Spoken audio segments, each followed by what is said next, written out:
The FiSH Cup continues, and we are in semifinal number 2. Another best of 5. Battlefield of Eternity is our first map.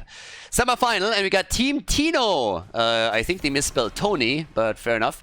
Against the Aging Curve. And Team Aging Curve was named because apparently all of their players are above a 30. Now, if you're looking at these names like, Khaldor, what the hell are you casting here? Who are these people? Then take a closer look at the team name, at the player names, because you should remember at least a few of them. Praise the Sun over here, Capybara on the other side. And as explained in our first semifinal, this is another Korean tournament where this time they went for a draft mode. So instead of setting another tournament up where they just had pre-made teams and would have likely ended up with 2 or 3 of them dominating the entire event, they pulled the top 40 players of Heroes of the Storm in Korea and then used a draft mode to go for mixed teams, which makes things a little bit more interesting, shakes things up. We had that in Europe roughly a year and a half ago, a couple of times where we had a lot of mixed team tournaments. Every now and then it's kind of nice, you know, to break the mold by setting it up that way. We even had a Meta Madness using that particular method. So they are doing the same thing here now to just shake things up a little bit.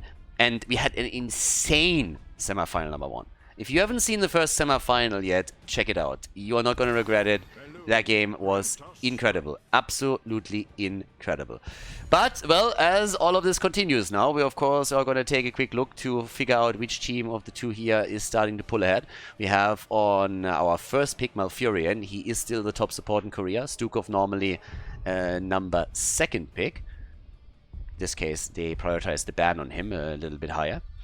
Yeah, and we get Blaze and we get Greymane, everybody. So, good stuff here. By the way, again, if you watch this match on YouTube right now, make sure that you also hit that like button. And again, if you want to support the channel further, you can always do that on the channel itself. There's like the membership tool or the membership option that has now been unlocked a while ago. So if you want to support the YouTube channel, one of the best ways to do that. But yeah, we got Junkrat. And of course, if you're interested in more Heroes of the Storm here. Right now, we have so many tournaments going on. I'm going to try to bring you as much as I can. We have Chinese tournaments, Korean tournaments, European tournaments. Whatever I can bring you there with the coverage, I will try to get my hands on. We have Junkrat and Mei, Capybara himself, playing on the front line.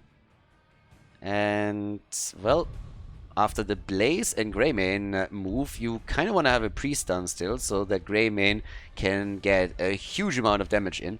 Muradin has been a very popular pick here too, at least on the European side. So after the bans are done, we might see Muradin. But Diablo has been banned. Garrosh, therefore, is still up.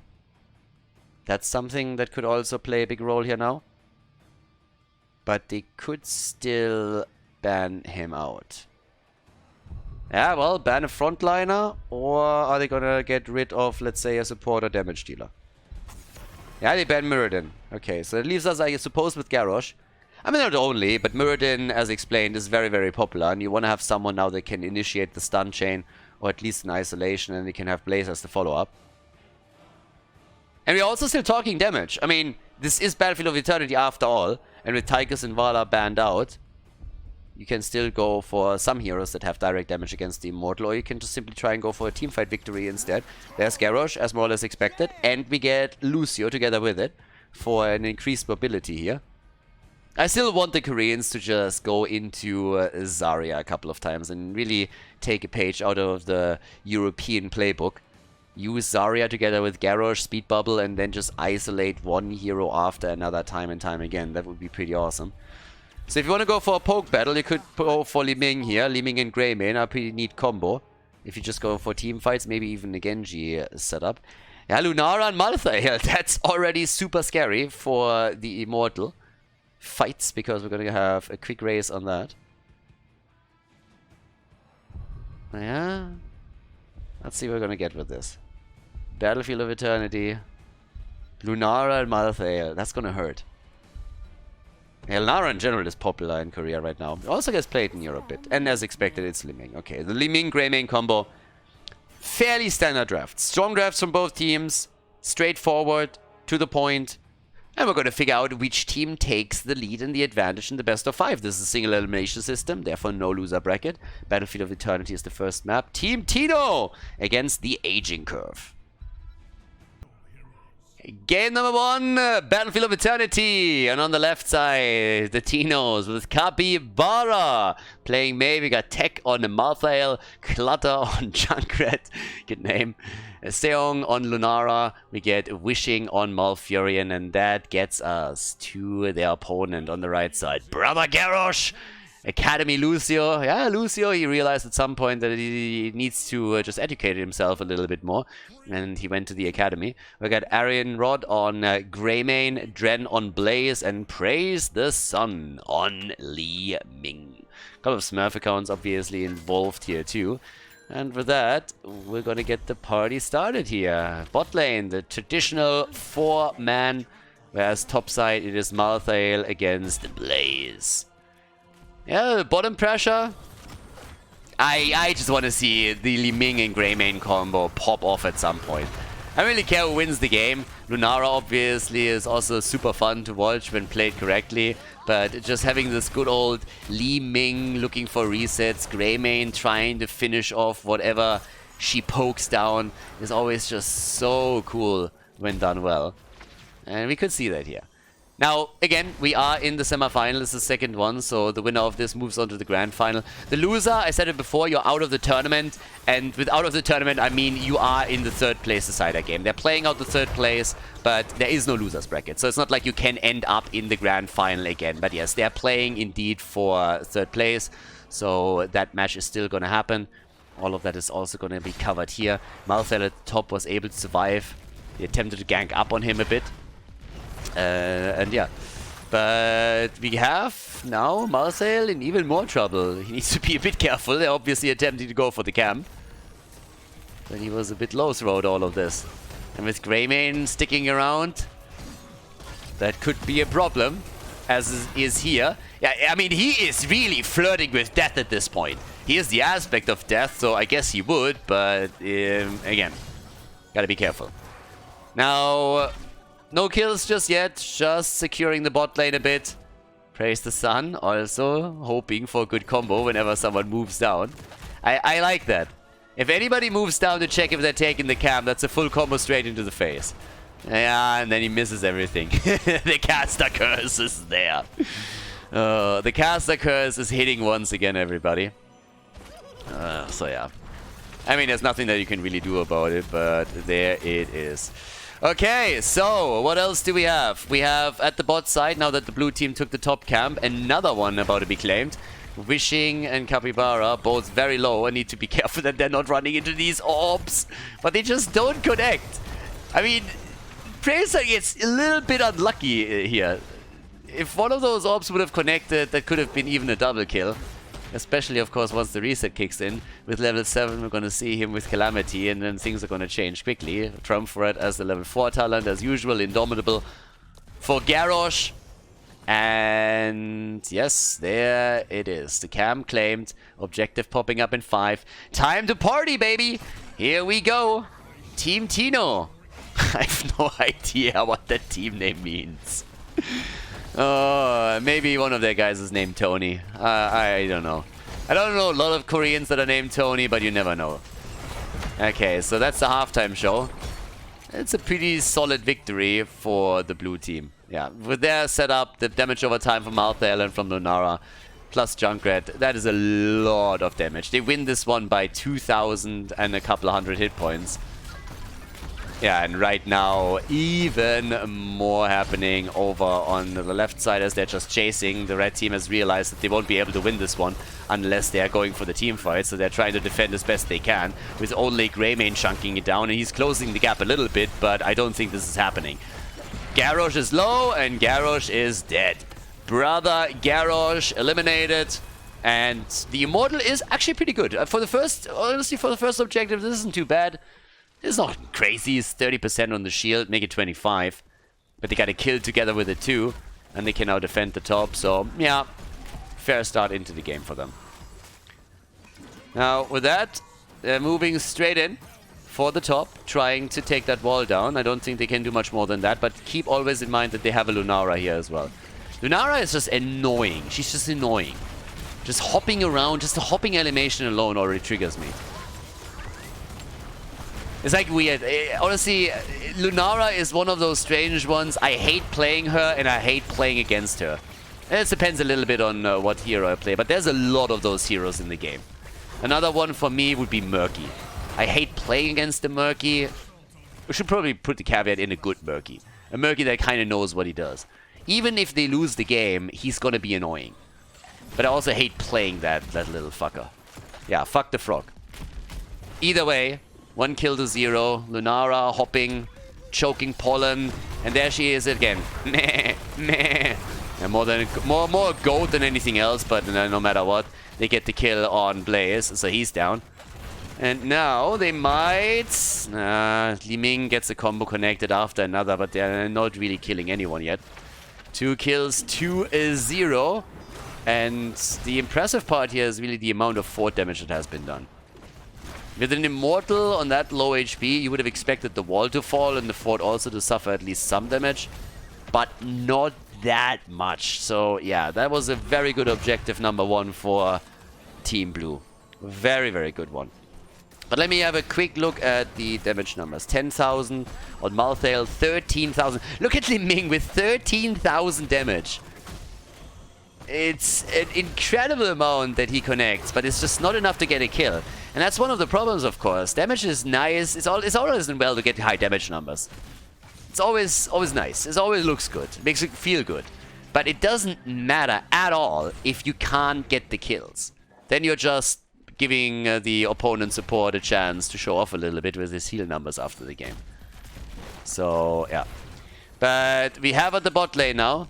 Blaze still there, and of course with the objective now popping up again, the situation is a bit dire for the aging curve, because they're a level behind. There's only a third of a level missing for the blue team to get their level 10 abilities, and once that happens, they are likely going to lose another objective. Malthael is already getting damage in at the bottom Immortal. Yeah, here comes the quick lock against Malfurion. They need to keep him alive. Talking about staying alive. That's a kill. Maybe, maybe not. They're all so low. And there's the ult.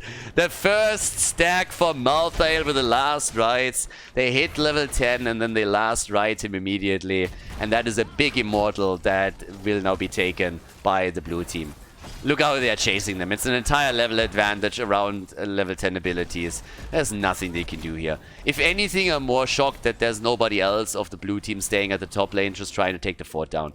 But the halftime show is obviously easily taken, and there's just no chance for the aging curve to move into the middle and, yeah, going for it. Could have called themselves Team Boomer as well. Again, the name comes from all of them being older than 30, which oftentimes is considered to be a bit of a cutoff point for pro gamers. Not that we have a pro scene in Heroes of the Storm anymore. If anything, we have a semi-pro scene. But yeah, if you define pro as someone who can actually make a living off playing, not streaming, then that doesn't really exist anymore in Heroes of the Storm. But it's at least a nice side job, I would say. And we still have some dedicated players, obviously. But yeah, Team Boomer would have also worked for them.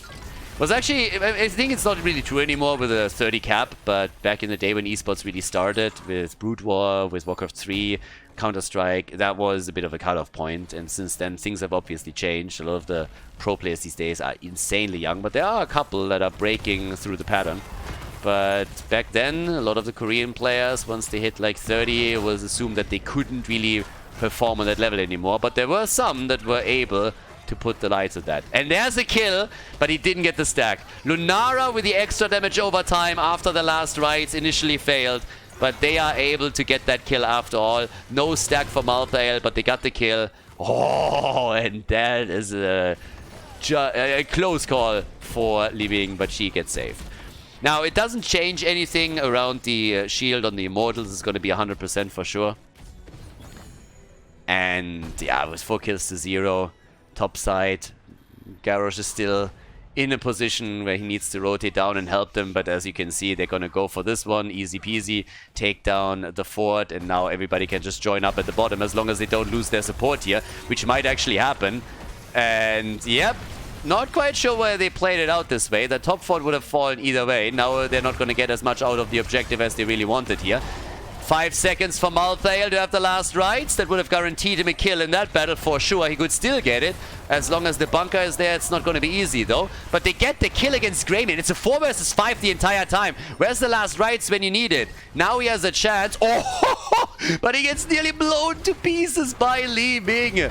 Nobody's going for the Immortal, by the way, who just solos the fort. Lulnara is hopping around like she's on speed and is able to, yeah, nearly get another kill there.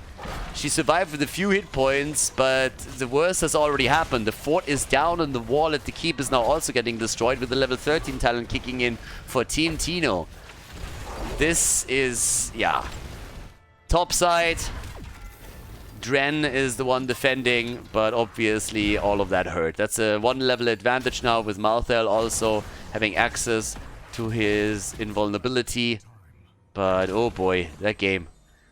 That could have been such an incredible... I mean, it was a great push no matter what, because the red team was brawling instead of defending against the Immortal. But it could have been even worse considering that Malfurion died so early. And if he didn't, then that fight might have maybe even ended with the keep itself being destroyed. So there's that. But now we got level 13 in. We have also, with the inevitable end, a little bit of safety for Malthael. Here we go. I wonder a little bit if Team Tino is supposed to mean Team Dino. Because the T and the D in Korean and Hangul are very, very, very similar. And oftentimes this is one of the things when they translate back into English that they miss, that they use the wrong letter then. So that might be one of the explanations. But again, I don't know if there's like some kind of story or maybe like an inside joke there. Why they're going for Tino. But yeah, either way. Now 2 forts are down. So the position for the blue team isn't really the greatest. Immortals are going to spawn again. And I don't want to say this is a do or die moment for the aging curve. But it's certainly a very important one. Every Immortal is important, but there are some, or every objective is important, but there are some that are a bit more important than others. And this is a really important one. Because if you lose this one too, it's likely keep. Especially if you lose a few heroes in the fight that is probably going to happen eventually here. So winning this one would be very, very important. And they're going initially for a race on the Immortal, and they're doing pretty well. Greymane is chunking, Li Ming can do some good damage too, and all the damage from the blue team, or a lot of it, is time-based. But as you can see, it's a fairly even battle. The red team wins it with a roughly 2,000, 1,700 hit point advantage, but it's the team fight that really matters the most. And that's where we're going to head in for now. No, we're not. We're actually going to continue with the race. Look at that. Yeah, well, just as I said, they're putting the light hit by moving in. They want the team fight. Malthael, where's the last rights? Bunker's out, but they already pushed away from it. Ooh, and Malthael is still fine. But yeah, there were a few opportunities for last rights, but of course you gotta be careful with this. It's the red team that wins the objective, but they also lost some hit points on the bottom keep. Winning the objective, though, was super important. So they took the first step to potentially bringing this game back. Now it's all on the defense. And they will be a bit late to the party. I don't even think that the red team is going to push a lot because they are going to lose out on the talent. Level 16 will be there for the boys in blue. Which essentially means you take that team fight at your own peril. Because if you get locked into a battle without a level 16, whew, you might end up losing that bottom keep after all if you lose a hero or two here. Okay. And let's go. 16 to 2. And with 16 we now get the spread volley. And we also have the unfair advantage. Okay, Jungler is going for the... Jungler needs to be careful with the camp. Nah, he's not gonna get that, right? No way. The trap! He might die for it, but he's just like, worth. Garrosh saves them the kill. If he could have activated that in time, that would have been a different story. But yeah, they got both of the camps out of it. Is it worth it? I mean, I guess it is. It's probably even here because you have 30 seconds only on the death timer. If we would be very late in the game, then would have said, okay, this isn't worth it at all. But they got the camp. That also ensures that the opponent doesn't get it, obviously. So you don't have to deal with it yourself. So yeah, it doesn't really matter. Big scheme of things, that one kill is not going to make a difference. But still, he was able to take that. Okay. Now, the bot lane pressure is never going to amount to anything as long as there's no objective and no 5-man here. So we're not going to see that camp play a big role either. It's just about buying some time, getting some experience. They, of course, bank their hopes on that 1-level lead that they still have, but we have level 16 now for both. Mirror Ball is in, and so is the Eager Wolf. The Eager Wolf over here. Okay. Yeah, one camp, and the one at the bottom, they already defended it. Yeah, it's a 30-second cooldown still, my bad. Alright, this time it's all defense for Team Tino. They realize that just going for a race is not likely going to happen at this point in the game against Greymane. So they go for the team fight instead, and that is a lot of damage on Garrosh. And the ult! No fucking way! He doesn't die to it, but they're losing Greymane, and that's their main damage dealer. And Garrosh, still in trouble, still able to make it out. Riptire attempt, that also didn't work. It's unbelievable that they saved these two. It's insanity. How the hell did those survive? Garrosh should have been dead 3 times over. But he makes it out of the fight. They can tap the fountain, and they can now continue. With Malthael defending at the top, it's a 4 versus 4 here. But now the advantage slowly goes to the blue team as they are taking this one down 1 step at a time. And Greymane is dead for another 10.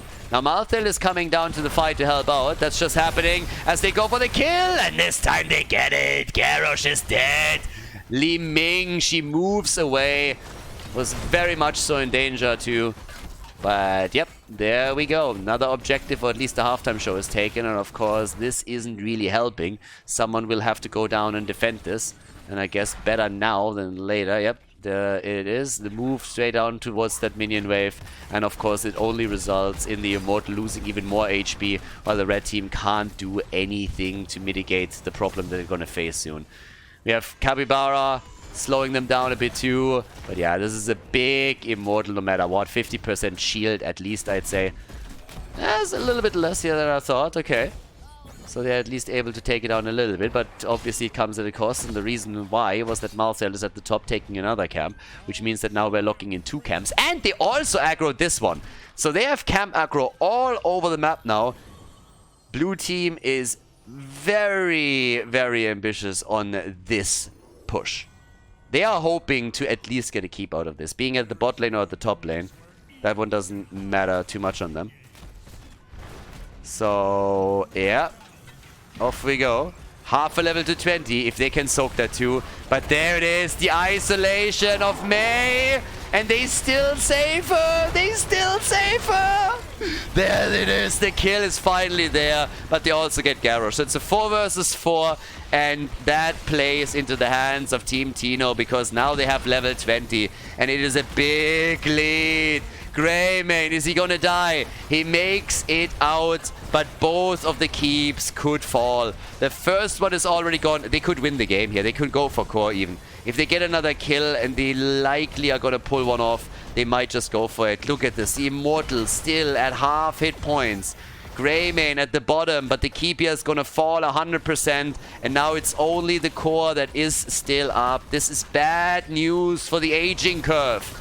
The aging curve, they're running out of time here. And that is game number 1, a victory for the blue team as they take Battlefield of Eternity and therefore the lead in the best of 5 series at the semi-final. Before we head into game number 2, make sure that you subscribe to the channel if you haven't done it yet so you don't miss out on any future content here on Khaldor TV.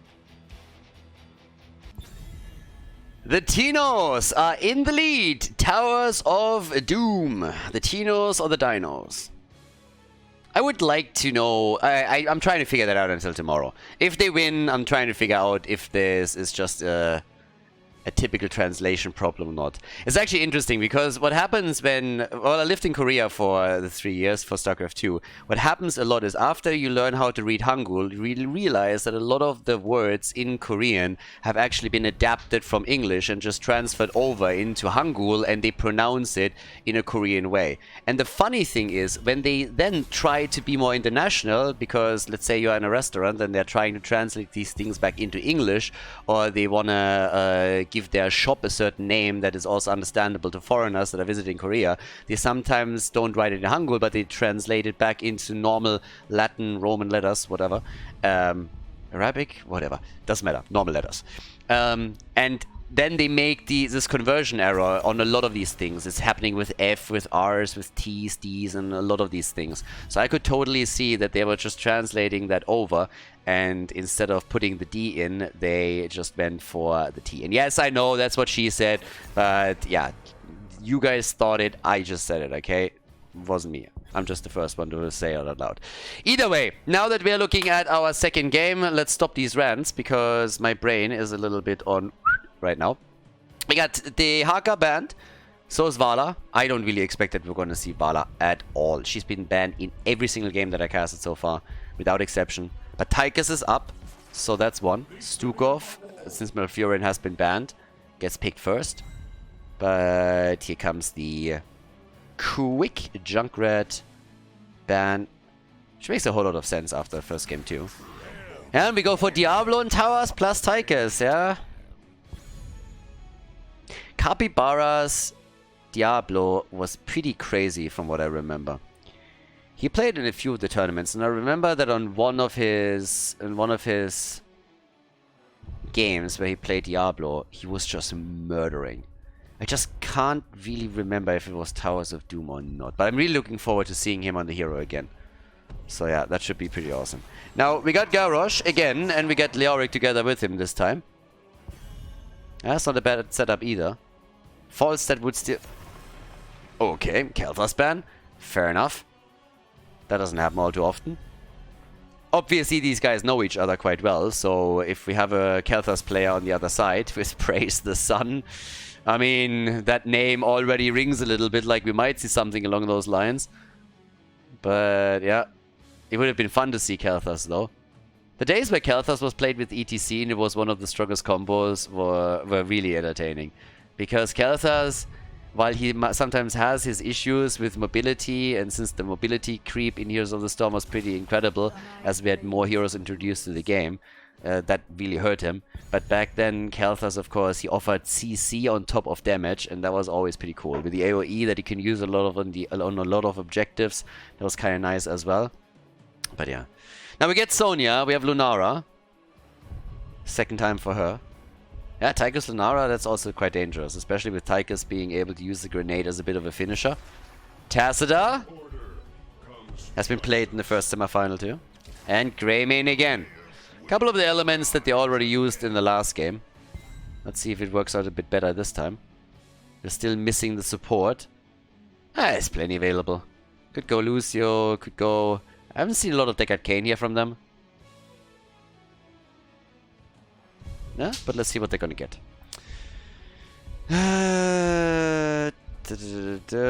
It's Deckard Cain! Nice! The old man! The boomer! Let's go, everybody! Game number 2 in the best of 5 Towers of Doom.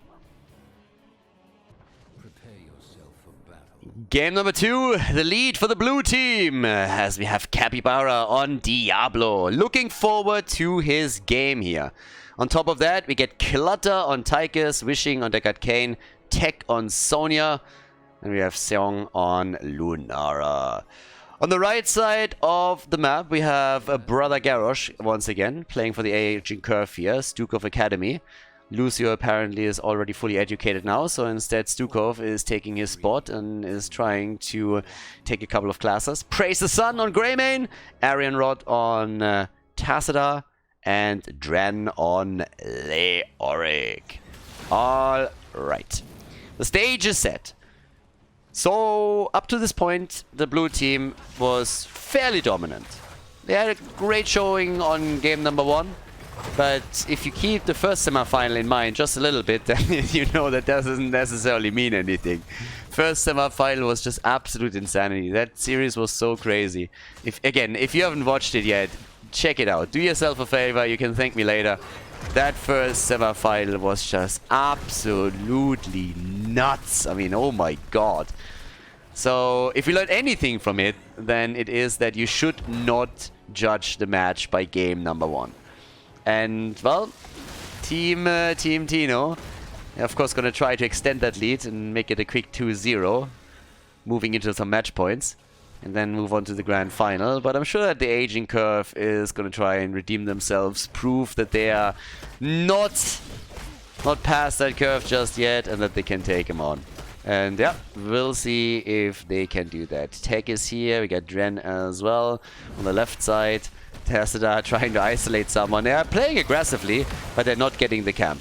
And instead we got some choke point battles against the Deckard Kane, who's very happy to just sit tight and say, well, if you want to fight that, be my guest. Capybara moves in, they want that battle. They want that battle and they want the kill. 30 hit points on Garrosh. 30 hit points on Garrosh and 0 on Sonya and Tassadar. Another wall stun and Greymane. Oh dear, Bambi has to be careful, but she's able to get out. Was a bit afraid of the big bad wolf as Greymane wanted the meat. Oh wait a second, that was the butcher. My bad. So yeah, 2 kills to 1. Level 4 to level 4, and the talents are kicking in. But a nice brawl starting things off, and of course now also an opportunity to do some damage to the bottom gate. With level 4 we got the Masked Assassin again. We get the Ruby! And on top of that, the Electric Fence now. Alright. Bit of a brawlier start. I like it. Don't mind that at all. And talking about brawly, there it is. Jumps out and gets flipped over and dies. Diablo is dead and got bodied. Garrosh came in, lifted with the knees, and flipped him into the rest of the team, who happily took that opportunity to get another kill and equalize the situation. Pumpkin time at the top. And now triple altar up on the map. Yeah, first objective, so this is the big one. And the Wishing is also getting murdered. The old man is getting ganged up here. You would think that a team that calls themselves the Aging Curve has some mercy with the Boomer. But nope, far from it. Instead, they're going in, body him as a 5-man. And that's the second altar for them. So shots are fired on both sides, but it will be an advantage. It should be an advantage. It could be an advantage. It's not going to be an advantage for the Aging Curve. At least not just yet. They're trying again. And since Capybara is threatening the engage, they're just letting this slide. So, altar number 3 not channeled yet. And it's a 5 versus 5 now. But level 7, it is close. They go again for Dibbles, who dodges out on the isolation through the fence from Tassadar by simply bodying Greymane again. And the amount of stuns into corners that they are getting with this are crazy. And they're locking it in! Despite the fact that they don't have level 7. They get the 4 shots fired and take the small lead in game number 2. Not bad, not bad. Full-on lurking arm build, by the way, for Stukov. Again, we've seen it previously a few times too. Heading into the low blow with also the growing infestation. Ah, that stupid talent name cracks me up these days. Anyways, 2 kills to 3. And the choke in Pollen once more. Yeah. The fence on Tassadar is such an annoying thing to go up against. There's another flip. He's gonna try and push that out. They keep him alive! And no way! Look at that! Look at that monster! Diablo is insane! Are you kidding me? Check that one out again. I mean, seriously, Dibbles gets pushed in, stays alive, stays alive, stays alive, heals up, goes back in, they get the kill, and he completes his quest and says, like, boys, we're okay. We're Gucci. It's all fine. Unbelievable, seriously. I told you, his Diablo is nuts. It's maybe not quite Breeze level, but yeah, he is damn good on that hero. And he showcases it. Yeah, Diablo surviving. Now we have a double altar spawning up and the experience lead has changed. Now it's in the hands of the blue team. But yeah, oh, it's just crazy good. Lulnado is in. Yeah, they can isolate. They can create some space. Look at that damage. Lunara is so annoying. 13,000 damage for her. In a situation like this, when she gets the damage out, I mean, they zoned them out completely, guys. That's 8 shots fired. They just got both altars because of the level 10, of course, but also because they got zoned so hard they couldn't even interrupt to try and get enough experience for the next level. That was another problem. They couldn't even do that. So yeah, connect after connect, and now the bot lane is also in trouble. They are starting to lose control of this game a bit, and it's weird because it's still even kills. But if you're looking at how this is all unfolding, then the aging curve, they need to step things up a bit, or they are going to eat dirt in the second game as well. Now, we have for them the bullet for Greymane, so if they want to chunk someone down, they can try and do that. Diablo in particular is, of course, a great target. There's the bullet, and there it is. The entire combo lands, and they get the kill. They are working really, really well with the Lulnado against the Entomb. And they're still looking for kills. This is still not over. Because Sonya has technically still a chance to go for a kill, but she herself might also be in trouble. Leo turns into Murky and goes down, activates his trait. So they're just continuing to trade kills. Oh my god, that was a big shove. That's a really big one. Pretty much 2 screens away. Another objective soon spawning, and Leo will be back for that. But yeah. The Lulnado is a great counterplay against the Entomb. What he's pretty much doing every single time that the Entomb is up is just put the Lulnado in and attempt to save the target. That's the game plan here. Oh, the damage! Lunara, once again, she's able to get the leap in. And Leo is gonna die. Leo is they're gonna get everybody. Diablo died too, but they're still going to murder them here. That is a full 5-man wipe, guys. 5-man team wipe. They take the entire team down, and now they have full map control. Yeah, look at this battle. Leo dies to the damage over time. Then after that, we have Greymane fall, and it's just so much CC that they have in the choke points, thanks to Deckard Cain in particular, but also just the damage output here. So now we have Lunara getting the channel in. That's 5 shots fired. That puts them already down to 19. In addition to that, it's now a 2-level advantage, and they were able to go into the mid lane to take like pretty much the entire wall down. I mean, if he wants to stay a bit longer, he can do that. Yeah, there's only a few hit points left, so it's fine. But that is just a crazy amount of momentum right now. And every single time you look at them, it's just Lunara's damage over time that is a pain. Now, she isn't even top damage. She's at 26,000, but we have Tychus with a little bit more. And, yep. It's very annoying. I mean, very annoying. Without the talent, the 13, the aging curve can't do a lot either. So they have to wait for that first before they make a play to retake that bell tower. Bot lane on Towers of Doom is obviously the most important one because they have 2 pumpkin camps moving through it and threatening to take off core points directly.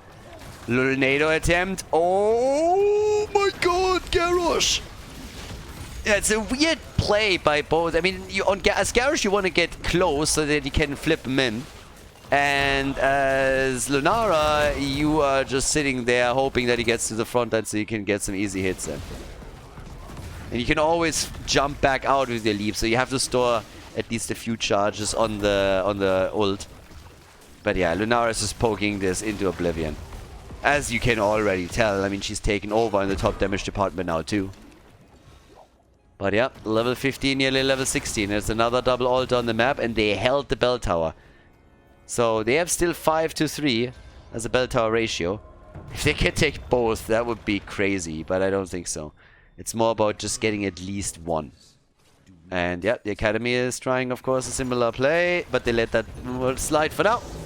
Simply because the level 16 is now ready. So yeah, don't want to risk anything. And that gives us the unfair advantage, as so often.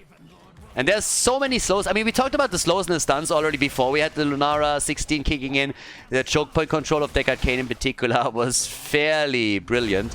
And now we have this on top of it. You can imagine how that's going to explode the damage. I mean, Garrosh is barely being kept alive here by Stukov. But every single time he moves forward, he's immediately in trouble. Capybara is alive, but I think they're going to at least get Stukov. Yes, they do. So Stukov is dead, but just look how they're zoning them here.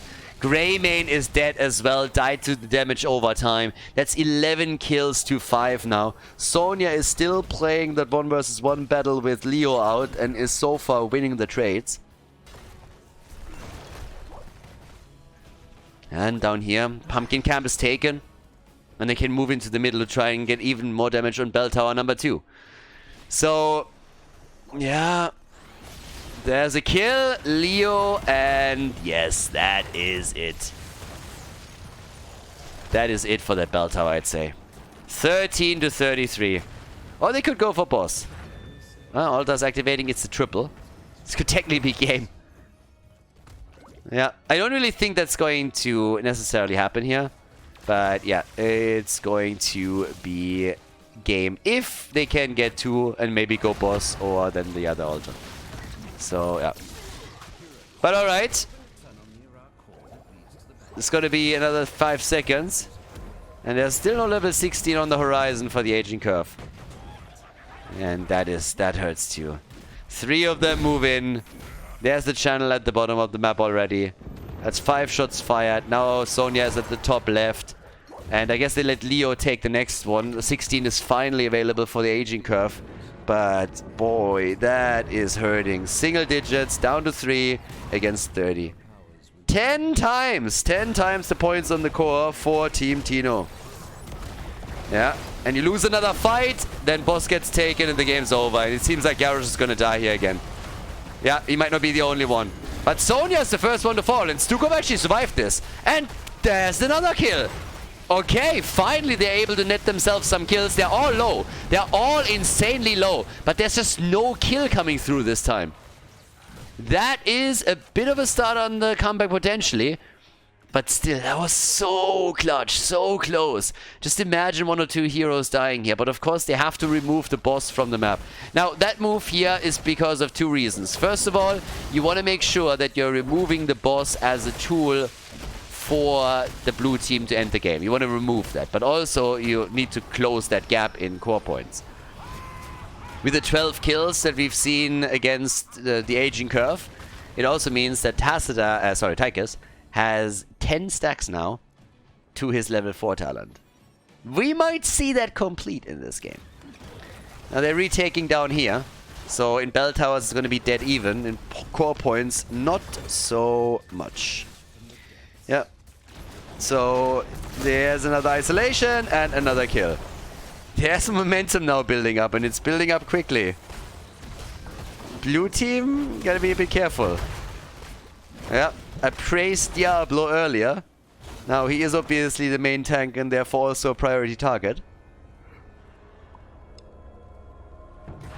But I think it's undeniable that the caster curse has at least hit a little bit. 5 deaths on him now. Yeah, and there's another altar. Can they bring it back? The map with the best combat mechanics, the best combat map in the game, strikes once again. Maybe, maybe. Still a tall order. I mean, we're still talking 22 to 3 points. So I wouldn't really bet anything on it. But it is a possibility. Lunara Hearthstoning out. Bell Tower still converted. Greymane, he might move down to the bottom now and try and take the... well, actually, it seems like... What am I talking about? For some reason... Oh my god, I blanked hard. I thought it was on the blue team for whatever reason. I thought he's going to try and proxy one of the waves here. But, yep, that was very... instead they're going for more kills. And Sonya is dead again. Yeah, they're starting to run into trouble. They're losing too many heroes and they're staggering these deaths too, so they can't go for these isolated kills. Then again, Garrosh now gets attacked again. He survives. Lunara, though, she's dead. Lunara is dead. So is Dibbles again. Now we're going to see Tacita die, and they're going for a full 5-man wipe. Aging Curve with an insane comeback. 5-man team wipe. And they are pulling that off. Team Tino, the isolated deaths that they experienced now, they're just not worth it. And now it's bell tower after bell tower that's going to be retaken. 14 kills to 12. Uh-oh. We are watching a Game of Thrones, everybody.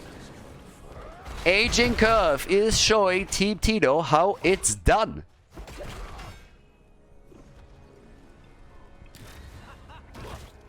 They might get... Yeah, Leo's gonna get this. That's 5. That's 6 at the bottom. Are they gonna get the entire barrage? I don't think they have the time to get the entire one. But yeah, that was crazy. That was absolutely crazy. So we got now 14 kills to 12. Massive amount of shots fired. 16 to 3. And they are taking pumpkin camps. Plus, if anybody is able to take the top, then the barrage would start as well. Yeah. Shit got serious now. Blue team thought they had an easy win on their hands, and they are quickly proven wrong. They let the pumpkins go in. Just say, yeah, whatever. We need to retake bell towers, so let's just sacrifice a couple of points for the greater good. Sonya is defending, and now if they retake the bot lane successfully, then at least it would be 4 shots to 4. But even with 3, if they just take a single one of the 2 altars that are popping up, they still win the game. So despite the fact that we're now on a level playing field between the 2 teams, we have Team Tino with a big advantage regarding the next objective phase. Because 1 altar is all they need to win the game. Or alternatively, if they can get the boss or an entire pumpkin camp pushed through. Yeah. Okay. So, they need to be a bit more careful. Tacita is also nearly done with completing his quest. And yeah, Lunara, you gotta be super careful. Because if Leo comes in and drops an entomb on you, then you are gone. 55,000 damage for Tacita. We got 59,000 damage for Lunara. And here's the double altar. Sonya goes for the camp at the top. She's gonna get that. But again, the spell tower hasn't been converted yet, so the core is not going to be threatened, but this one will convert easily. But again, it's 5 versus 3. Now, if both of them get taken by the aging curve, then we're looking at both teams with 3 points on the altar, so keep that in mind. Yeah, either way, it is going to be a pretty bonkers battle for this one. There's the first interrupt, and here we go. This is the big one. They zone them down to the bottom. Shots are fired. Bam, we're single digits now on the blue team's core. 9 to 3. And it all depends on who gets this one. Oh, one of the pumpkins made it through, so now we're down to 2 points. That's actually impressive. I didn't really think that the pumpkin, that not all 3 pumpkins would be needed here. Oh my god. Shots are fired and they're down to 5. 5 to 2 and boss is up. 5 to 2 and boss is up, everybody. Yeah, they let it go. And Tacita is now done with this quest as well. Jeez. Yeah, you can't take the pumpkins down here. They're gonna force a fight eventually, aren't they? They're gonna look for a chance here. 6 deaths on Diablo. He's at 21 stacks only. He wants more souls. Diablo. Oh god, not like this. No! Dibbles and Lunara are both dead. They killed Tacita, but Tychus is also gone. And now it's a 2 versus 4. And I just don't see it happen anymore. The aging curve, everybody. They're taking it, aren't they? They're taking the game. They're slowing them all down. 2 kills, 2-5, and that should be game. They're going to take the boss. That's going to be a single point, and Leo is going to go for the pumpkin camp, and those 2 combined will end game number 2. What a comeback. Unbelievable. 30 points to 3. 30 points to 3. That's where we were at. And yeah, obviously they got Kane. It doesn't really matter anymore what he does, so it's not like he's ruining the game here. The game is already over and everybody knows it. Either the pumpkins are gonna end it, or a channel on the altar that's gonna spawn in 15 seconds is gonna finish the job. It doesn't really matter how they are going to finish the game out. But yeah, 13 kills to 19. 32 kills in total. Now they can go for the channel. The series is tied and the Boomers brought it back. Well done. And yeah, congratulations to a pretty impressive comeback and victory in game number 2 for the Aging Curve. That leaves us tied as we are heading into game number 3 of the second semi-final at this series, at this tournament.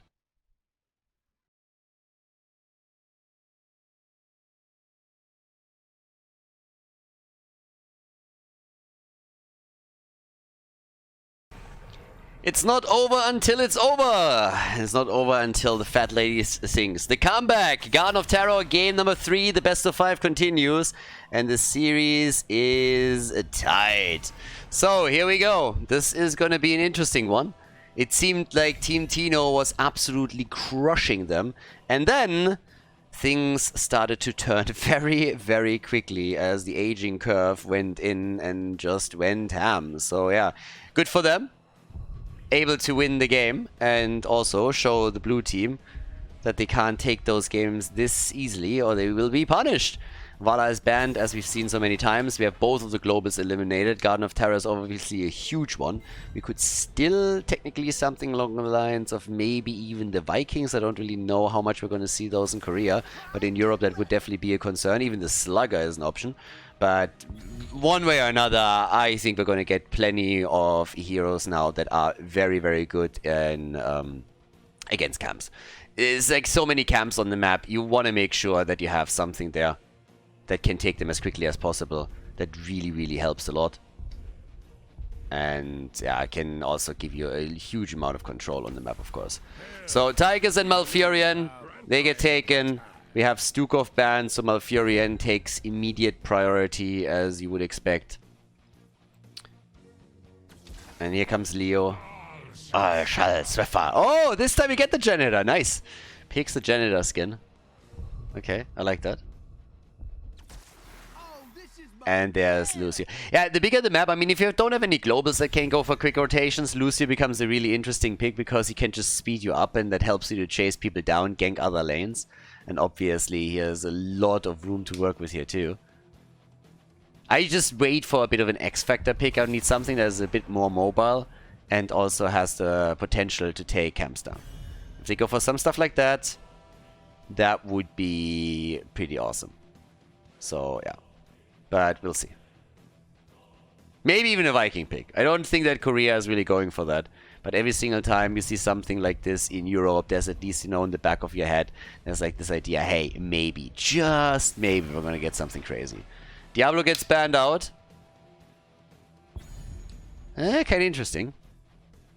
I wonder what they want to play at the front line here.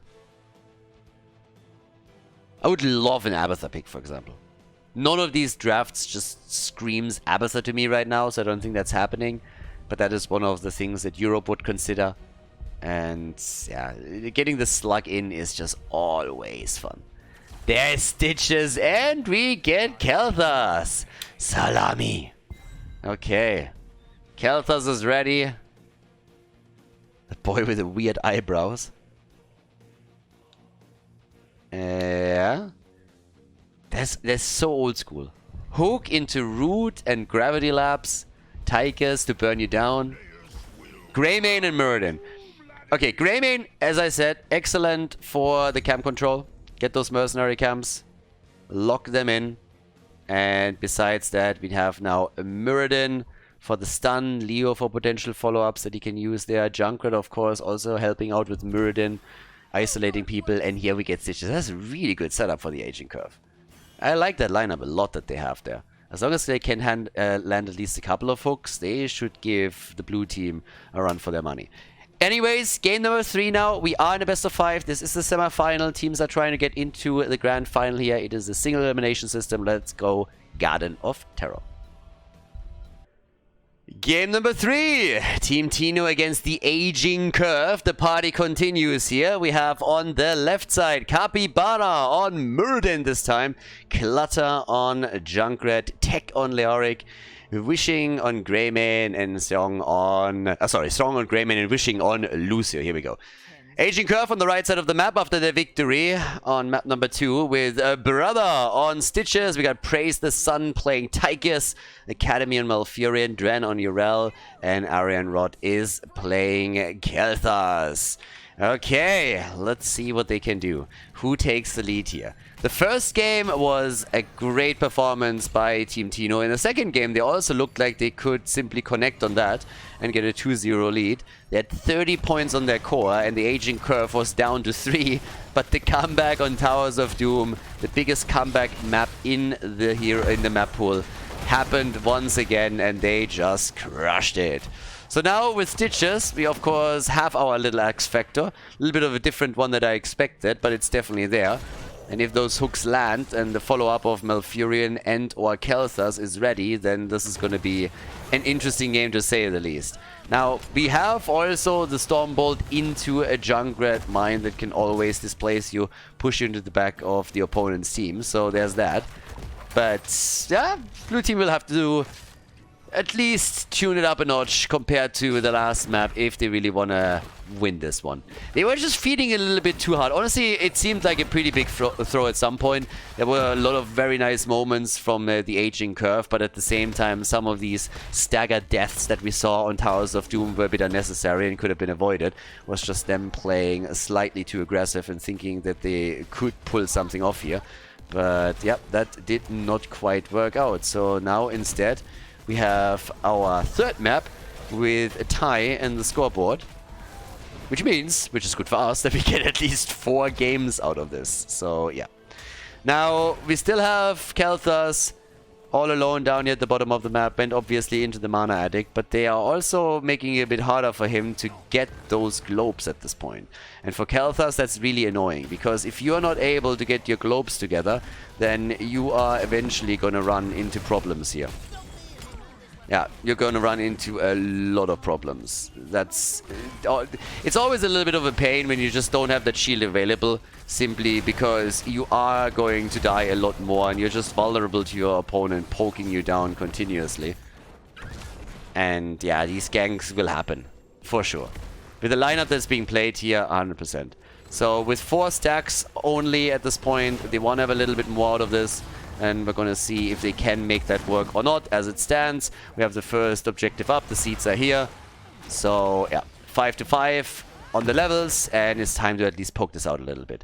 And this time we have the bigger they are. Against Muradin, they went into the bigger they are. It's a big map too, but it's interesting to me that now they're going into the talent instead of picking it earlier when Stitches was played on the other side. In the previous one. Koreans just in general. This is the first time that we see them deviate away from the Master Assassin on level 4. But, sorry, not the bigger they are, my bad. They're going full stacks. Yeah, in the rhythm is in. Oh my god, blanking today. So, there's the movement Muradin! Muradin is dead, Malfurion with a root, and then Muradin is dropping low quickly. Guys, the aging curve. I feel like I've seen this before. This looks very similar to what happened in the first semifinal. A team takes a lead, and then just chaos ensues in the maps after that. So yeah, things are starting to go slightly crazy here. This is going a bit bananas, to tell you the truth. 1 kill to 0. If they are able to now win this one and all of a sudden take a lead after in the first game they got pretty much spanked, that would be quite a thing. Big map, obviously, with Garden of Terror, so usually those maps last a little bit longer. And yeah, there's a seed up on the map. But the first one went over to the aging curve. I mean, if you have the older players in here, they normally have quite a bit of experience, but maybe don't tilt that hard. But we'll see if they can also bring this over the time and win this one. I love Chattering Teeth. It is such an awesome but dumb talent. Like, I don't know, it's one of the funniest things in the game to me. I don't know why. Maybe that's just me, but every single time I see it, I'm just chuckling inside a little bit. So yeah. 1 kill to 0 so far. It's the only kill that we had. We also have now with Press the advantage, and in the rhythm we get the Relentless Soldier. So it's a full auto attack style that we're seeing from Praise the Sun here. Not going into that standard Muradin build. That's also one of the reasons why we're seeing him with the adjusted level 4 talent, since he went full on into the auto attack mode. But the blue team is already starting to jump back a little bit. But here you can already tell. Like, Hook comes out, Gravity Lapse, Root on the ground, the Flame Strike too. There's obviously a limit to how often they can make that play because of mana limitations. But right now, they are still zoning them away quite a bit. And that is going pretty well for them. Because, well, maybe not so much. They're a little behind experience. The only thing that concerns me slightly. But it just always seems like they're going to lock this one in at some point, because they are the ones holding the position, and Stormbold's a bit too short, so there's a second seed now, and that gives them another advantage. But the half level that they're trailing behind, that might become a concern eventually. Depends all on what the blue team can pull off once they get level 10. If there's something on the map they can fight for, maybe steal some camps away, maybe go for a push on a fort, get a kill, stagger something, work on the objective, for example. So if any of these things play out for them, then that would obviously be pretty neat. But yeah, time will tell. Right now it doesn't really look like they can get a lot out of this. There's only one camp that is up, and that's at the bottom right, and the window isn't big enough to make a massive play here.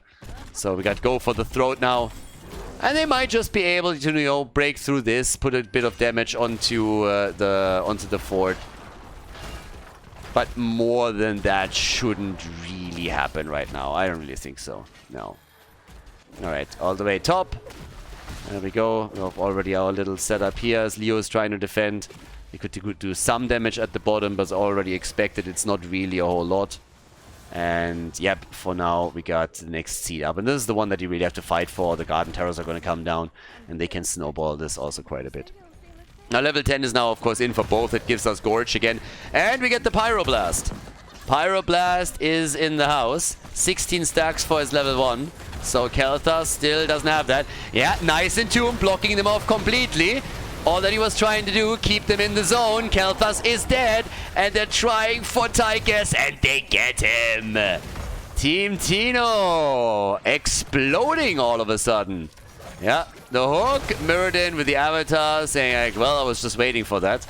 So they get him out. Lucio is helping him too, but that's the first seat that's taken by the blue team. But yeah, decent job here on the fight. Very quickly happening, and Leo coming around and cutting off their path of retreat with the Entomb was also pretty strong, allowed them to just close the gap. And now Stitches is in a bit of trouble too. Now he gets an assistance as we see Khaldor's coming back in, but Stitches is likely going to die here. And indeed he does. And well, that's also a kill on Junkrat. Value, baby! Value, baby! Tychus! He's still lurking around here, trying to help out a bit, but it was Khaldor with the damage. Khaldor with the Pyroblast gets the kill, the crowd goes wild. Fireball! Fireball! And with that, we have 3 kills to 2. But a 1 level lead now. Entire 1 level lead. Urela's gonna mitigate it a bit now. But yeah, that is a lot. Now, for the time being, it's Junkrat who holds the top damage in the game. He's the #1 here. Korean tournament. But yeah. It's pretty cool to see those mixed teams because of the captain's draft mode. I like that. Seong at the top.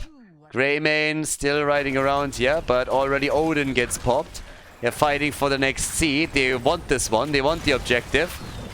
Lucy is doing what he can, but there's the Hook and the Gorge. He has to pop Avatar here. Has to pop Avatar, and we might still die. Gets body blocked. Where's the cooldown when you need it? Gets the Stormbolt out though. Nice. And Capybara makes his way out of the battle. Greymane is very, very low and could definitely use a heal here. Yeah, he needs healing. He needs the Genji treatment. But there's the kill against Leoric at least. So the trait gets activated again, and that also results in Khaldor completing his quest. Was able to stack up on another globe, and now we have him with the completed level 1 talent. Gets the shield here. But it's 2 seeds to 2. So the blue team was still able to secure themselves the seed. Good for them. Yeah. Easy plays again. On this one, Arian Rod is there. The Academy is in. Praise the sun. They're all helping on getting the camp.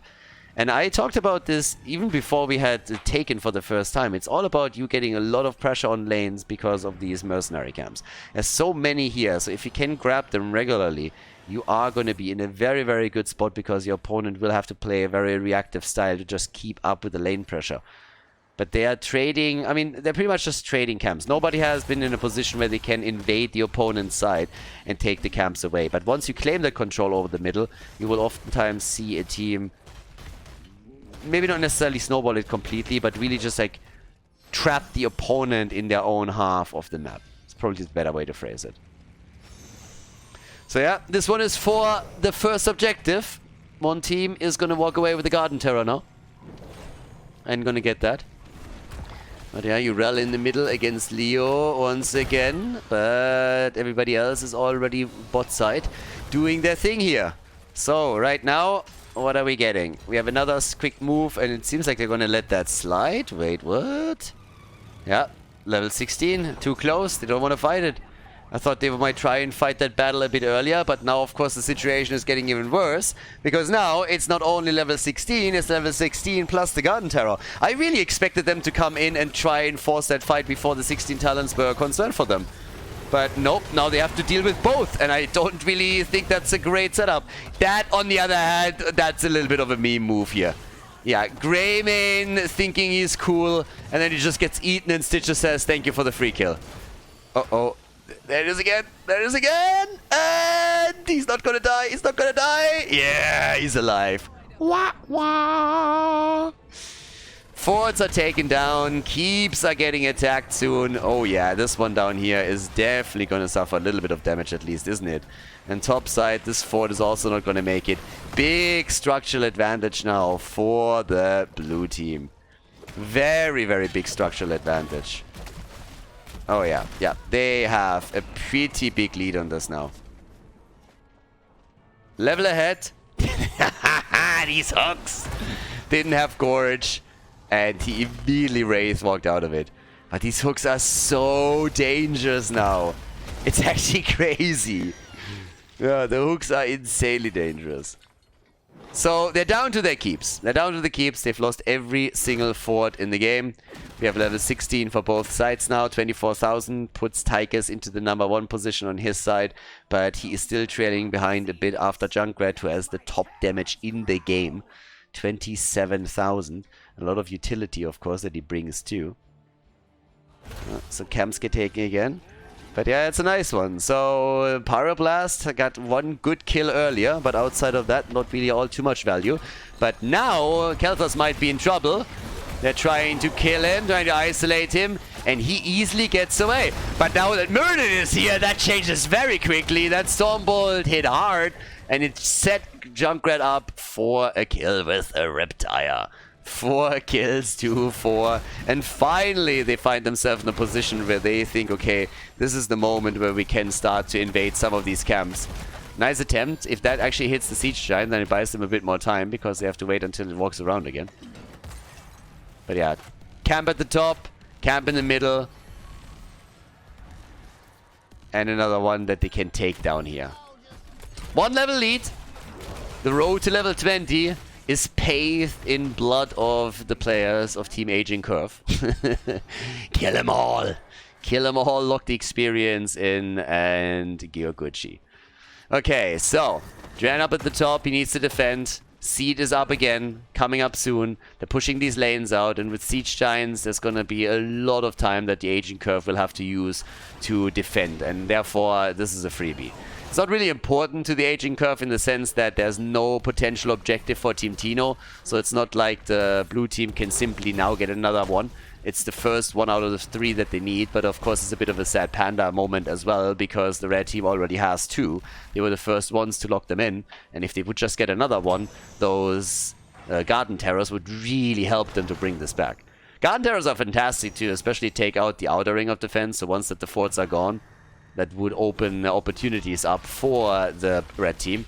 But they're still trailing behind in experience, and that is once again a bit of a problem because we're now 19.5. And for the next seed at least, it's still going to be a lead.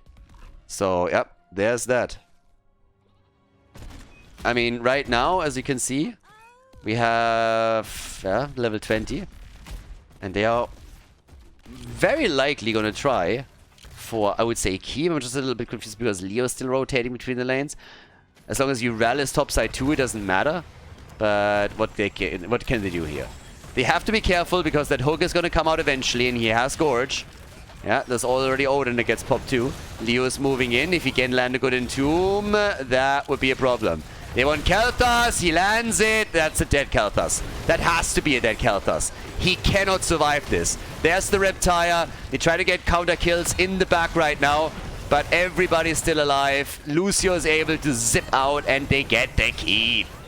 Yeah, that was well done. They get the keep, and they want more kills, and they might even get them. And if they do, they could potentially even end the game. Ooh, the kill against Tychus. Tychus is dead, and they might just be able to end the game. If they can heal up, then they could go for the core. Yeah, they're already on it. We only have 2 survivors. Urel and Stitches, the beefy boys, they are still alive. 34,000 damage for Tychus. The core is falling slowly. Then that is the end of the Space Goat, and it is also the end of this game. There's just no way that with Greymane, Stitches is able to slow them down enough for the rest to respawn. So Team Tino, they take the 2-1 lead in the best of 5 as they win it on Garden of Terror against the Aging Curve.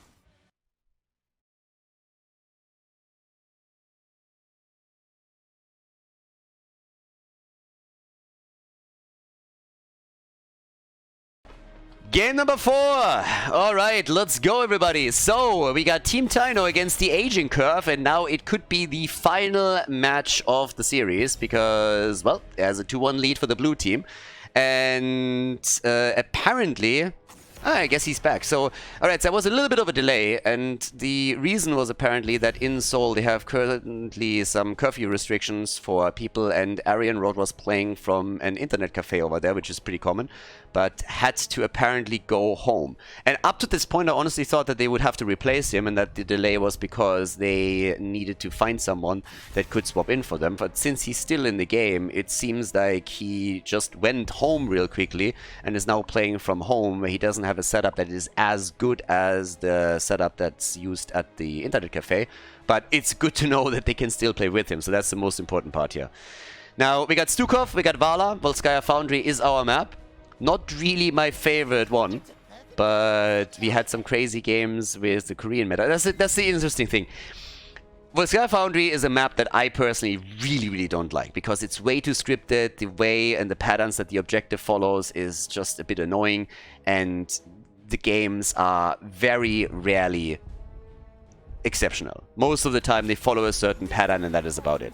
But that's also partly because just of how the meta in Europe developed.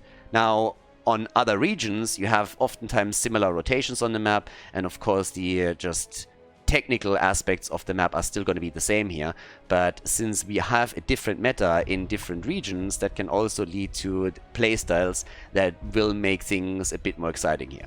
And also, we don't see Volskaya a lot more anymore on the European scene, so it's kind of fun to get it every now and then when you're looking at a different region. Now, Junkrat, Leoric, and Anduin are currently taken here as we're heading into Volskaya. It's of course all about space and point control. We have Sylvanas and Jojo on the other side, with Capybara locking in Jojo very quickly. And Johanna has a lot of sustainability by herself. It's also pretty... like, we have no Malfurion yet. Stukov was banned, but Malfurion wasn't. And they did not first pick Malfurion.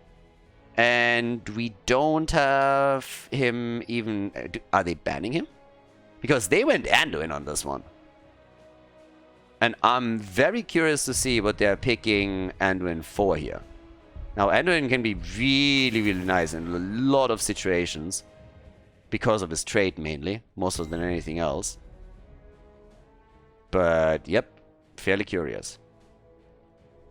I was even thinking that if they go Leo, that they pick Anduin because they say, hey, he's still a good support, and if they pick Anduin against our Leo, then the Entomb value is just not going to be there. But that big shift in priority is still something to point out. But there's Chen, and we get Greymane, so they're waiting also with the last support that they would take here. And, well, off we go. We have our last 2 picks coming in. We need a frontliner still. I don't think that they're going to play Leo in a main tank position. That's more so of a thing that we see every now and then in either NA or Europe. With some crazy comms that we had. Very different playstyle, I might add. And it's a game in 400-500 or so. But, yep, now that we are going into the final 2 picks, it's Muradin and Cassia for the damage that we get. Okay, Muradin and Cassia, and the final pick for the blue team. What are we going to get in there? And we still need a support. There's a few options. You could Lucio it up. You could go Malfurion. I guess Deckard Cain for control is also kind of nice. Those are probably your top 3. But different meta, different choices. So we'll see what the Koreans are deciding to lock in. It's their match point. And it's Deckard Cain. They go for Deckard Cain. Match point, everybody. So now we can go and see what the blue team can pull off, if they can win this one. Or if the second semi-final, the match at hand, goes to the final map. The 5th and final map, the full distance. We're going to find out now on Volskaya Foundry. Game number 4, 2-1 lead for the blue team, and on the left side we have Kopibara on our girl, playing Jojo with the Laws of Hope on level 1. Khaldor on Sylvanas, Seong is playing Greymane, Tech on Chen, we get the Panda baby, and Wishing on Deckard Cain. Nice, it's Panda time, Panda and Wolf as a tag team. On the right side of the map, the aging curve with Brother on Muradin. We got Academy on Anduin, Praise the Sun on Cassia, Dren on Leo, and Junkrat, played by Aaron Rod. Now, the one thing that I'm still not 100% on is why exactly they went into Anduin here with such a priority over the supports that are normally taken here. I was expecting that they might go for some kind of light bomb combo where they maybe put a Genji in or something else. I guess technically they could try and use that with Muradin. If they do, that would be kind of cool, I suppose. But time will tell. If that works out well for them, fair enough. But we'll see how things pan out for them here. Because obviously the aging curve, they need to win 2 games in a row now if they want to move on to the grand final. If they lose here, then they drop down into the 3rd place Deciders match. Which obviously would still be pretty good for them, but of course you want to make it to the grand final. You want to go all the way here in a single elimination system. For the time being, it's Sylvanas that we also need to keep an eye on, because her push power, once an objective is taken, will influence how this game goes pretty significantly. If early objectives are taken by the blue team, then they can use that to crush forts and yeah, just structures in general very, very quickly. Now, traditionally what happens is that the first objective, once fought over, you're going into the middle, you take the wall down and you leave it at that. Then you rotate towards the top and you try to break through the wall and you take the fountain down. That is what you try to accomplish. If you can do more, you'll do it, but that's kind of the goal. You ignore the forts unless, of course, you have an insanely good first objective. The reason being is that the second objective spawns up at the top. That's always the case, always the same position, and if you take your opponent's fountain away, they have less sustain than you for the second fight, so you have an advantage that you're trying to snowball to perform the same play at the bottom of the map for objective number 3, which, you guessed it, spawns bot side. So, yeah, that's the normal rotation here. Now, there's a couple of deviations away from that you can also execute, but that is the most common one.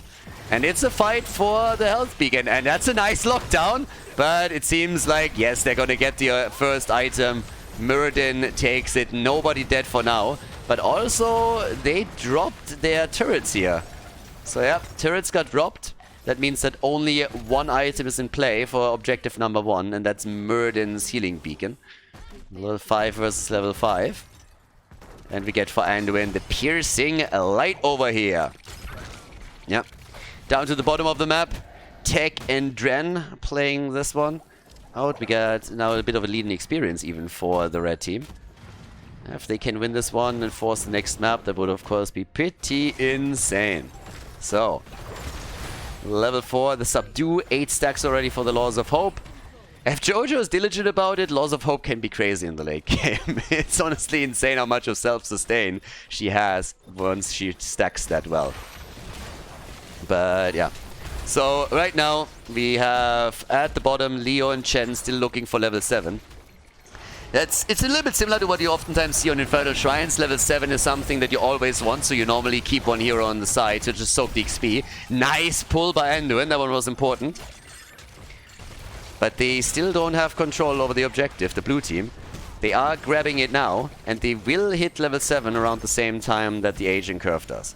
So the healing beacon hasn't been used yet, that's still in play. But here we go. Conviction is in. This is a winner-takes-all objective, of course. Meaning that points don't matter towards it. You need the 100%. Uh-oh, Chen. He has to sustain, but he can only sustain so much damage. And he gets out. Chen actually gets out. The healing beacon is on the ground, but it's already gone. And there's the first kill as Greymane gets murdered by Cassia and Junkrat. Nice early kill. Yeah, the attempt to go for Sylvanas too. But she is still alive and kicking. Now the blue team has taken... Oh, that's bad. Yeah, if he dies. And he gets out. The panda. Oh my god. Yeah. We have 54 to 46. They can still fight for it. The objective is still in play. And the items are gone. So, well, one turret is taken now on the right side and the other one will be claimed here. But they can still make a play for it, so this is still possible. But the lead, of course, for the red team is now there. And it seems like this might also be a problem, because losing the turret or Greymane would both be a disaster. And, well, they're fighting for it. They're going into the battle. Nice pull also. And the kill on Sylvanas. The red team, ladies and gentlemen, they're starting this game off with a huge bang. Mace to the face, maybe? No, looking for the drain and connecting it, but it got broken quickly. The pull from Anduin, the jump. Can they get the kill? The panda, Fat Illiton, maybe with a re-engage. Oh, if she gets a good one off here. Yeah, there was nobody here to follow that up. I was honestly just waiting for Capybara to pull his Condemn and then just move in and block the 3, which would have been possible for sure. But then you need damage behind it, or you're just presenting yourself as another kill opportunity to the opponent's team. And they get the first objective. So yeah, nicely done. Okay, but at this point... we are having everyone rotate as expected towards the top. They're not even going through the wall though, so they're going to the top lane to prep this objective up. Level 10 is also ready for them, and we get the rocket ride this time. So this is actually huge. They have the objective plus level 10. It doesn't get much better than that. Yeah, if you have both, you're in a great spot. And there's the fountain destroyed, so everything done to ensure that the second objective is going to be easier for them. They're on level 11 already. Wow, that lead is insane.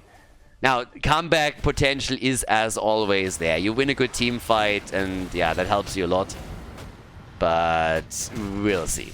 For now, it's still Panda time. He's getting more beefy. He goes into the top keg place. They're again using the little Nado, I suppose, to counteract the Entomb from Leoric, as we've seen before. Yeah, and even the ult being used just to dissuade them from following Sylvanas too far. Nice! The Wailing Arrow was great. Also a bit risky though. I think they thought that Greymane was in range, but he wasn't, so he couldn't go for the throat to try and take Junkrat down. But they're still cacking it up here. And again, Anduin is in a pretty... I mean, a lot of ults being used that don't really have the impact that they're hoping for. But as you can see, this is starting to get a bit crazy. Anduin is just pulling one target out of certain death after another. Good for him. But yeah, we'll see if the blue team can bring this one back. They still have to bridge the 1 level gap between the two and the level 13 talent.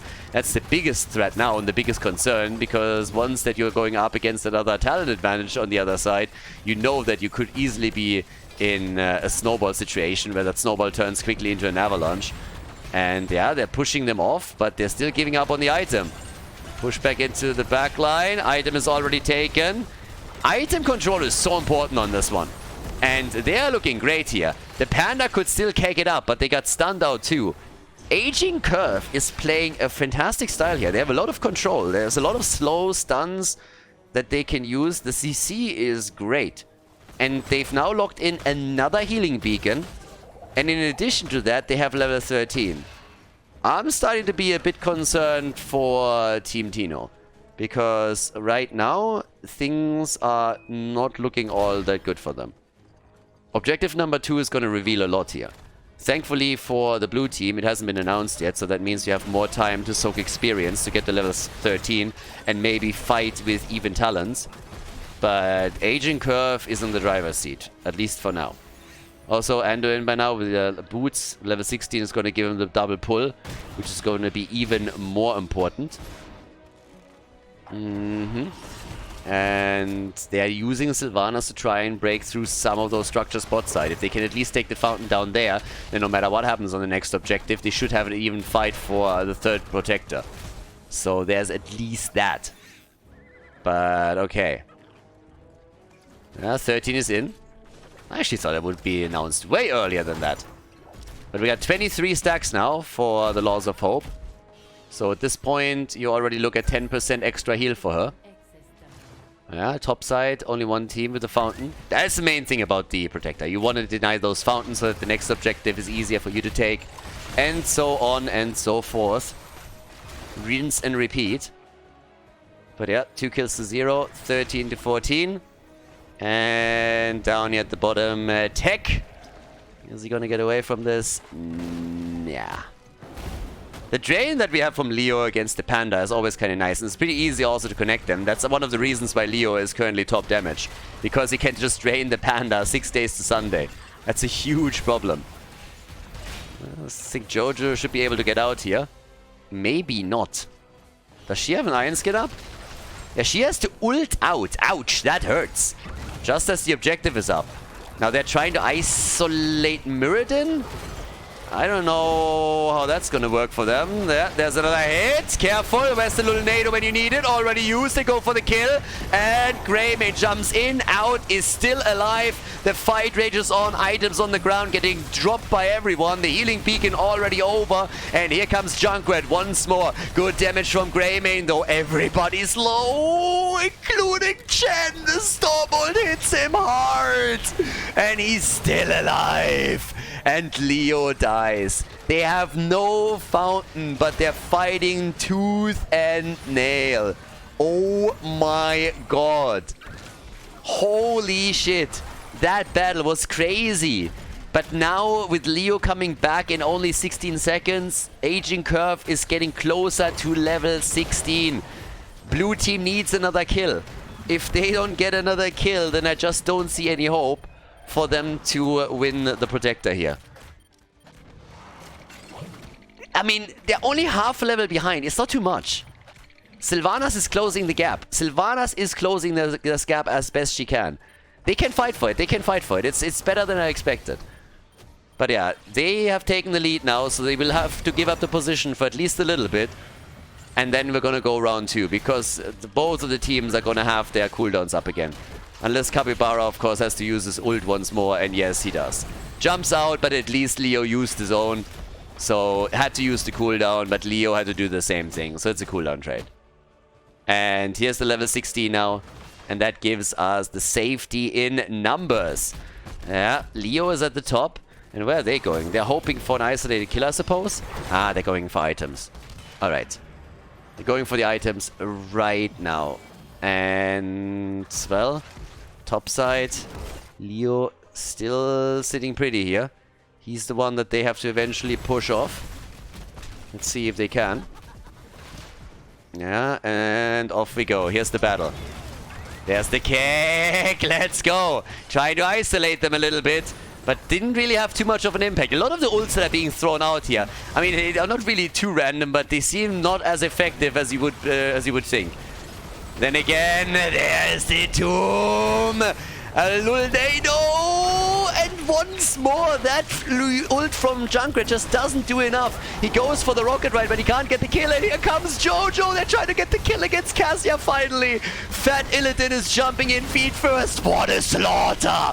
Capybara, he goes down, but so does Cassia. Tank traded against the damage dealer. Oh my god. They took part of the structure here down to Greymane. Is just murdering for now. 41,000 damage. Cassia herself with 46k. And this is the end of Sylvanas. The isolation happened. She got pushed back. Now they go for Muradin again, and they just can't get him. Leo also getting attacked here, but that is another protector. Oh boy, what a game. Seriously. Like, what a game and what a series. Like, all of these semifinals have been totally crazy. It's ridiculous. It's absolutely ridiculous. And yeah, of course, now they can go for the fort at the top, which they definitely will do. Yeah, and rock this one. So yeah, fort is going to be taken. Easy peasy. And then normally you would rotate down to the bottom of the map in an attempt to take the bottom fountain down. The gap in experience is more or less close, so I guess that's the good news for Team Tino, but they lost the first fort, and just generally they're losing ground here. It's 18 versus 18, so the situation could definitely be worse, but it's not great either. So yeah, the Panda is kegging out again. It's an easy trade on cooldowns here.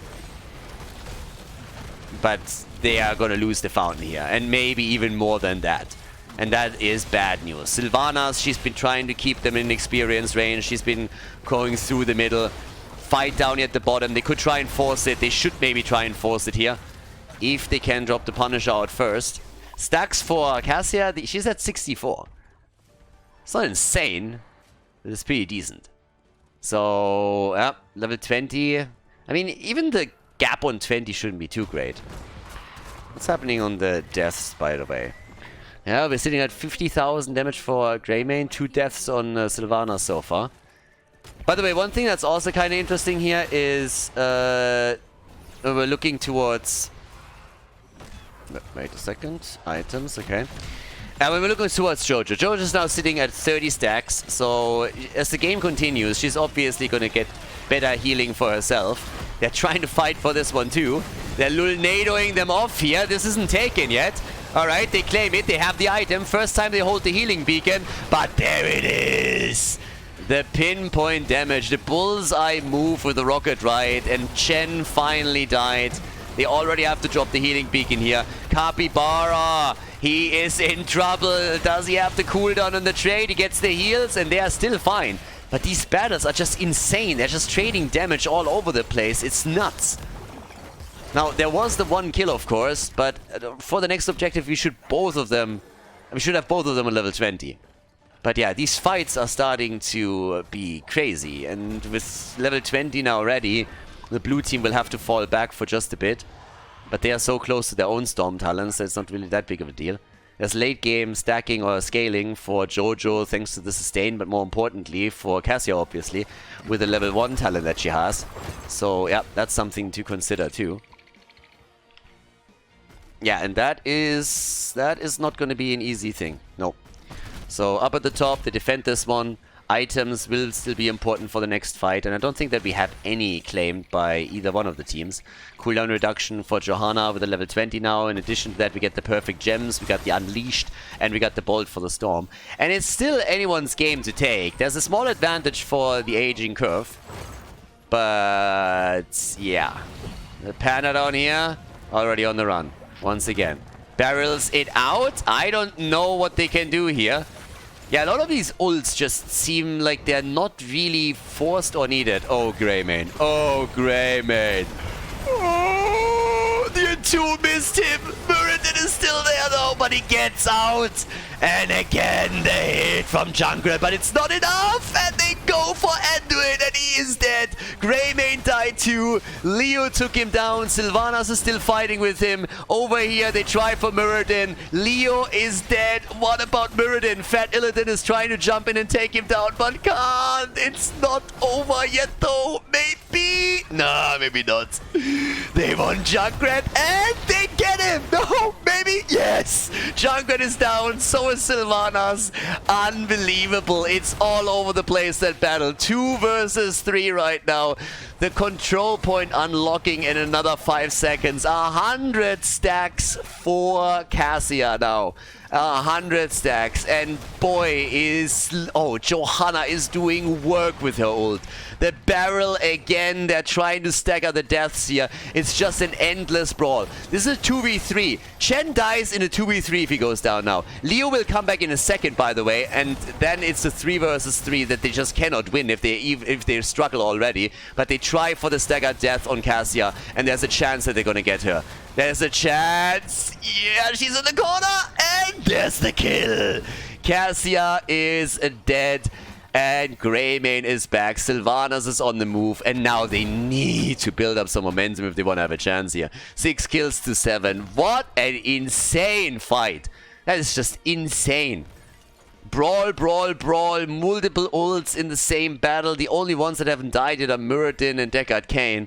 On top of that, there's of course items to be grabbed. Nobody even cares about the objective right now. But Jojo is just working them with that level 20 upgrade. She is just nuts. The cooldown reduction is so crazy in these big team fights. She's getting how many ults out? 3, 4? It's bonkers. It's absolute bonkers. Now they move in the middle. That's a guaranteed fort. Cassia is still not back, and Sylvanas is of course the big game changer here. As long as she's there, they can do a lot. Chen again, YOLOing out the cooldown, just not caring about it. They saved the fountain for now, but they want to also steal more of the items away. The more items you have, the better your control in the big fight, in the big battle. And they're going to go for another one on the left side, likely. That gives them 3 items over nothing. 2 turrets and a healing beacon. And that is a big lead for the next objective. Yeah, that's a big lead for the next one. But Cassia is honestly starting to just crush it on the numbers. She's at 87,000 damage. She has 111 stacks. I think the highest that we ever had was when... I mean, I think still that Dino has the record. With 160 or 165 that he had back then. That was pretty nuts. But yeah, now they have a bit of momentum going for themselves. Blue team wants to go to the grand final. They don't want to go to game 5. They want to go to the grand final right now. Not go through a 5th map and potentially lose it. So, yeah, they're doing what they can to lock in the next objective. With 20 minutes on the board, that thing is hitting hard. Yeah, Sylvanas, she's the one to try and take this down all the way top. So, yeah, as long as she defends that, she can even apply a bit of pressure. But they can't lose a fight at the bottom. They can't take one until she's back. So she has to move over, and that's exactly what she does. There's a camp pushing through the top now, so the blue team is safe on the lanes. But yeah, we are on level 22. Potions everywhere. Potions everywhere. And here's the move now. This is the move for the objective. They haven't taken a single one yet, but if they claim one with the help of Sylvanas, they should be able to snowball this a little bit. Oh, this is gonna be good. This is gonna be good one way or another. Sylph already low, and it's still spreading. They are not spreading enough. Finally the ult of Cassia is gone. She couldn't get a kill with it. Now they can heal everybody up. There's potions galore, and we even have the turret. Looking a little bit better for the blue team. Now they have taken control again, and the turret is also still alive and helping them out. Sylvanas playing it out with Greymane against the top damage dealers here. Chen just attempting to survive for now. Same goes for Jojo, and they are holding the position. 82%. 82%. Moradin with the Stormbolt. They have to take that turret down too. 2 items still in the hands of Team Tino. They still hold 2 items, and there it is. They have for the first time, they have the Protector. For the first time. Now they can decide how they want to play it out. And at the top, this is obviously great. Ford has taken a lot of damage. Eventually the lane might claim it. Maybe the catapult can change things. But now, this late in the game, the objective hits like a truck. Yeah, this one hits a lot. And there's again Jojo jumping in. They're going for the fight. The fort is down already. Undo it with a light bomb. The entomb. Can they take brother down? No. He gets pulled back. And there they go for Sylvanas. She eats the Stormbolt and she dies. Sylvanas is dead. They're still trying to get a kill, maybe with Jojo. She jumps in and out of the Protector, and they drop Anduin. Anduin is gone. Anduin is gone. Healer's gone. Healer's gone. They sacrificed one of their damage dealers, but they just dropped the support on the other side. One of the supports eliminated, and that is big. Without the support, I mean, good luck. Muradin, of course, he has his own self-sustain. He has the healing static. They have a lot of self-sustain just in general. But still, that is bad news. That's bad news in particular for someone like Junkrat. The Lulnado at the wrong moment in time. Couldn't isolate. They gotta fall out of this. Not much more than that. Can they go keep? Can they go keep right now? Anduin down for another 20 seconds. 28. Sylvanas isn't here either, obviously, and that's the bad news. I mean, Sylvanas, you pick her because you want to push the lanes, right? It's one of the reasons. And they can't use her in any of these situations because she's the first one to fall. So now they're trying to go again for Junkrat, maybe even for Cassia here. In comes Jojo, but she doesn't get as much out of it as she wants to. Yeah. Here we go again. They're trying with the condemn. Subdue. Capybara is so low. Praise the sun. 400 hit points. Another ult. Oh my god. And now they have to retreat. Sylvanas is back as well, but it's a 5 versus 5. What are these fights? Holy macaroni. Insane battles at this point. I mean, 160 stacks now for Cassia. They just can't kill her. So many of these situations were just with them being unable to kill anybody. They sustain themselves through, but they can't get the kill. Another fort down. They are ahead in structures now. Team Tino is ahead in structures at this point. Cassia has 129,000 damage. 129,000. They go for another healing beacon. There's a big choke point. Big choke point, but Deckard Kane is also going to be absolutely fantastic. Another hit. Just look how he chunks down Sylvanas. Incredible. He's at 164 stacks now. Yeah, there's the ult once again. They're trying. Riptire is not in the game. No! Muradin! And he gets saved. There's the double save. Cassia is saved too, but everybody jumps on the decks again. The Entomb, Leo, and every time these battles happen, it's Jojo just comes in with a jump after another, hopping through the game. What is her damage at this point? She's sitting at 69,000 damage. Jojo's at 69,000. 10,000 ahead of Muradin. This is just nuts. I mean, the second that someone loses a big fight, it's over. But yeah, it's just unbelievable. It's unreal what's going on here right now. Absolutely unreal. They take the item. We're on level 24, and this is the fourth objective. Fourth objective usually ends the game. I have seen it, but I've very rarely seen a fifth objective. Normally it's number 4 that ends it all. And now that we're 26, 27 minutes into the game, that's even more so true. Yeah, this is a bit crazy. They have the healing beacon. Healing beacon advantage for Team Tino. They want to go to the grand final, and they might just be able to make that happen. Potential grand final time, everybody. They're gonna try, and we'll find out if they can in a few more seconds, because we already have 15-20% on the bar. The red team, they can't go through the top lane or anything. They can threaten the key, but it's not like they can end the game right here, right now. You gotta be a bit worried about that, but yeah, they keep Chen here, that's all that they gotta do. And then just make sure that you don't get flanked. Alright, there's the Stormbolt. The Entomb does not do anything. And she gets full-on cooldown reduction again. Just jumps out. Chen is here, so they're going for the fight at the top. They're willing to take that battle. Yeah, and that one didn't do anything either. Stormbolt connected, good for them. But yeah, they're starting to force them off the point, but it's still 63 points, so that hasn't changed. There's the Keg. They're trying for Muradin. A little bit of free damage here would be great, of course. Would force more pressure on Anduin, which is exactly what you want at the end of the day. Junkrat is back already after the initial move with the rocket ride didn't work.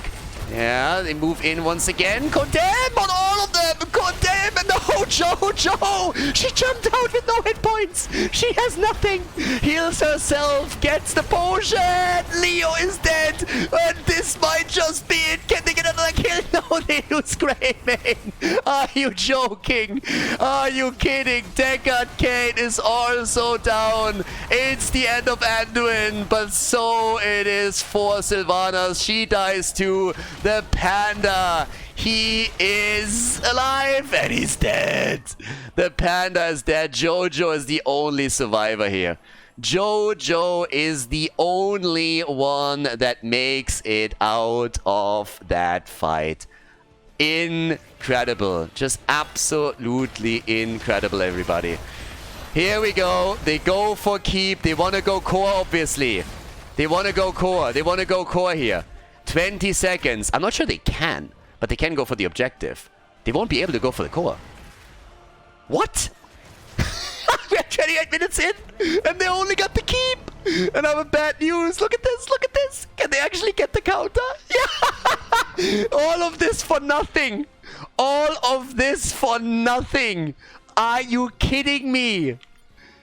No way. No way. They didn't have enough. Anduin was dead. They didn't have the heals. They couldn't go for the core. And now it's going to be another 5 versus 5. Everybody lost the keep. All of this was pretty much for naught. That's just crazy.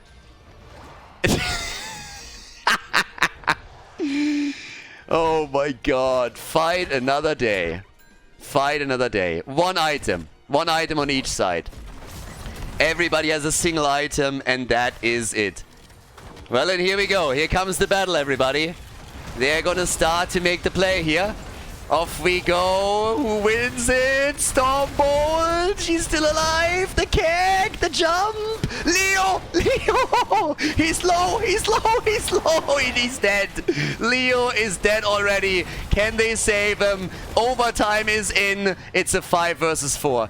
There is no way this objective doesn't end. There is no way this objective doesn't end. They bide their time right now, but this objective is going to end the game. Sylvanas wants the camp. I have, at this point, no clue. Well, yeah, you want to make sure that the catapults are not wrecking you. So that's true. You want to make sure that the catapults will not wreck you, but there's the objective. Guys, that has to be game. That just has to be game. 30 minutes into the game. That has to be it. It just has to. So here we go. They start to go straight for it. And that, ladies and gentlemen, that needs to be a participation in the grand final for the blue team. I mean, they are moving through. The Panda, they're trying to create a little bit of space for them. They already go for Muradin. The move towards the core. How hard does he hit? Kraven, no way! No way! Don't tell me they really can save this. There's no way they can save this. 56 the Panda, and that is it. That's game. That is the grand final for Team Tony. GG and well played. What an incredible setup. Nicely done.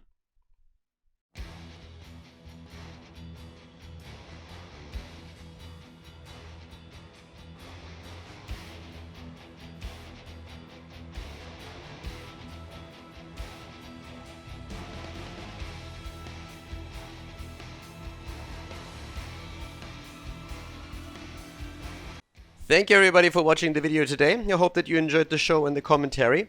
And keep in mind that the spoiler protection that is going to run for the rest of the video is made possible by all the support on patreon.com. So guys, if you want to support my work, if you want to help me start new projects and keep the spoiler protection in place, please consider heading over to patreon.com/Khaldor. There's also a link in the YouTube description, and check that out. Thanks in advance, and see you guys next time with more esports coverage here on Khaldor TV. Have a great day.